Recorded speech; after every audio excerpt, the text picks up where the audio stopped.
ભવનાથમાં મહાશિવરાત્રિના પાવન પર્વ નિમિત્તે ભક્તોએ ભાંગનો પ્રસાદ ગ્રહણ કર્યો।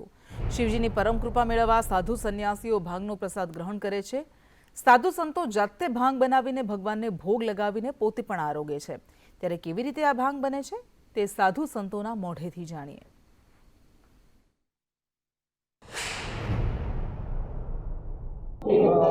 हर हर महादेवना नाथ સાથે મહાશિવરાત્રીનો મેળો છે તે ચરમસીમાએ પહોંચ્યો છે અને ખાસ કરીને શિવજીને પ્રિય એવી ભાંગ આજે મુચકુંદ ગુફામાં બનાવવામાં આવી રહી છે। આપ જોઈ શકો છો ત્યારના ભાંગની પ્રસાદી તૈયાર થઈ રહી છે અને તમામ જે શ્રદ્ધાળુઓ અહીં દર્શન કરવા આવે છે તેના માટે આ ભાંગ પ્રસાદી તૈયાર કરવામાં આવી રહી છે।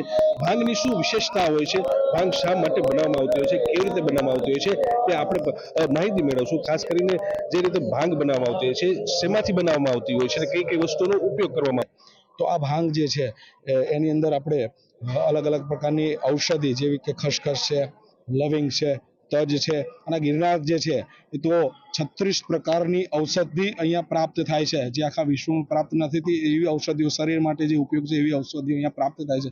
એવી ઔષધિઓનો આપણે ઉપયોગ અહીંયા કરીએ છીએ ભાંગ બનાવવા માટે। ખાસ કરીને ભાંગ પીધા પછી શું કરવું જોઈએ અને શા માટે ભાંગ બનાવવામાં આવતી છે? શિવજીને શા માટે પ્રિય છે ભાંગ? જી, શિવજીને આ એટલા માટે પ્રિય છે કે શિવજી ને એ પોતાની મસ્તીમાં મસ્ત રહેવા વાળા વ્યક્તિ એવા ભગવાન છે, એવા ઈષ્ટ છે દરેક આપણા સનાતનીઓના। પણ પોતાની મસ્તીમાં જે મસ્ત હોય એને દુનિયાદારીની કાંઈ પડી હોતી નથી।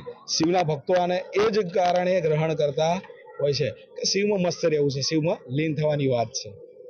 તો જે રીતે વાત કરી છે કે જે શિવમાં લીન થવા માટે છે તે લોકો ભાંગ ગ્રહણ કરતા હોય છે અને તે પણ એક મર્યાદામાં જે છે તે ભાંગનું ગ્રહણ કરવું જોઈએ। કેતન સંદેશ ન્યૂઝ